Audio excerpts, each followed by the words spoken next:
Hello दोस्तों, आज के इस वीडियो में हम लोग क्लास टेंथ के चैप्टर 1 विषय संस्कृत। कौन सा विषय? तो विषय संस्कृत के चैप्टर 1 पूरे बेहतरीन ढंग से पढ़ेंगे, जिसका नाम है मंगलम पाठ को हम लोग पूरे बेहतरीन ढंग से पढ़ेंगे। चैप्टर 1 है, देखिए अध्याय 1 है, विषय संस्कृत को पूरे अच्छे से पढ़ेंगे। देखिए यहाँ पर सबसे पहले मंगलम पाठ है। पाठ का क्या नाम है? तो मंगलम। और बगल में लिखा है उपनिषद, यानी जो मंगलम पाठ है वो कहाँ से लिया गया है? तो उपनिषद से लिया गया है। उपनिषदों की संख्या कितनी होती है? तो उपनिषद की संख्या 108 होती है। 108 उपनिषद होते हैं और उसी उपनिषद में से लिया गया है मंगलम में कितने मंत्र संकलित है? तो 5 मंत्र संकलित है। मंत्र नहीं है, 5 उपनिषद संकलित है। इसको बेहतरीन ढंग से देखिए, शुरू करते हैं। देखिए सबसे पहला है, देखिए यहाँ पर अध्याय 1 मंगलम। क्या लिखा है? मंगलम उपनिषद। देखिए लिखा है वहाँ पर हिरण्मय पात्रेण। पहला श्लोक जो है, देखिए यहाँ पर डॉट दिया हुआ है। किताब में आप लोग पूरे श्लोक को पढ़िएगा। पूरे श्लोक देखिए है कि हिरण्मय पात्रेण सत्यापहितम मुखम तत्व प्रूफनव विणुम सत्यमार्या दृष्टयते। लास्ट में क्या है? तो दृष्टयते है। इसके हम लोग हिंदी अनुवाद देखते हैं। जो पूरा श्लोक है, पहला श्लोक है किताब में संस्कृत का, आप लोग देखिए जब बुक में पूरा जो श्लोक लिखा है उसके हिंदी में हम लोग समझते हैं। देखिए इस श्लोक में कवि व्यास, और उपनिषद किसके द्वारा रचा गया है? तो वेद व्यास के द्वारा रचा गया है।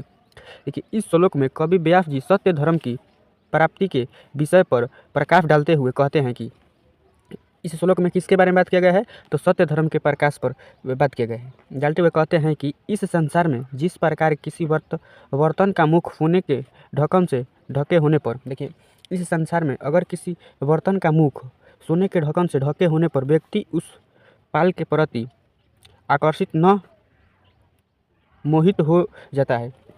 अगर किसी बर्तन का ढक्कन सोने से ढका हुआ है तो उसके प्रति क्या होता है? व्यक्ति आकर्षित और मोहित हो जाता है और अपने धर्म पथ को भूल जाता है, यानी अपने धर्म पथ को भूल जाता है। इस प्रकार क्या करता है? अपने धर्म पथ को भूल जाता है और वह उसे चुराने के फिक्र में लग जाता है।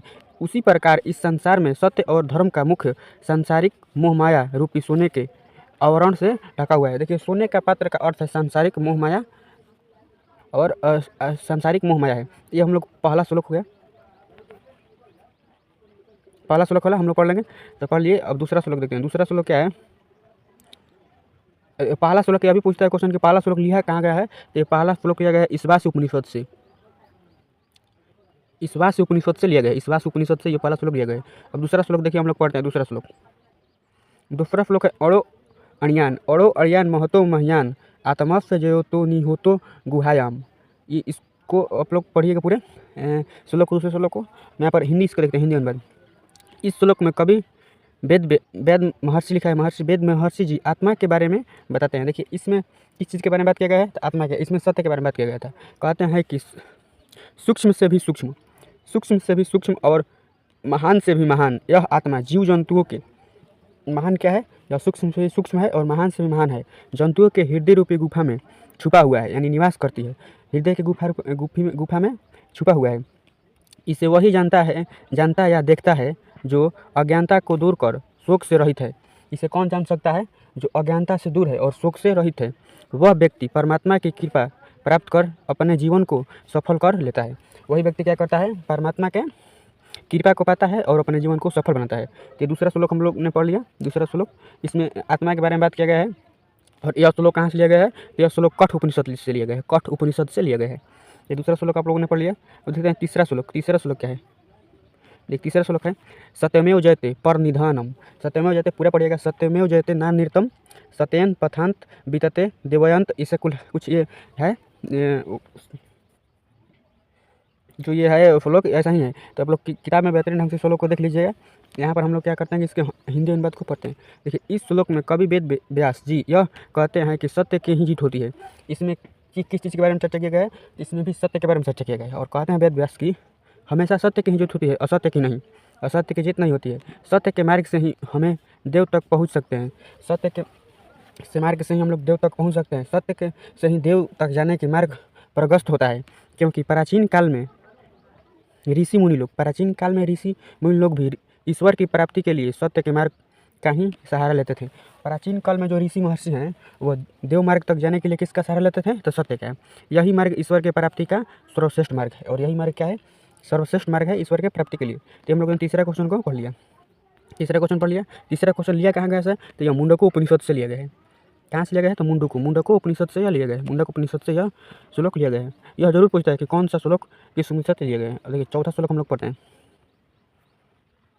देखिए चौथा श्लोक है, इसमें कुल कितना श्लोक है, तो 5 श्लोक लिया गया है, 5 श्लोक। देखिए चौथा श्लोक है यथा नद्या दिव्यम, दिव्यम लास्ट का ये शब्द है, देखिए डॉट दिया है यहाँ पर।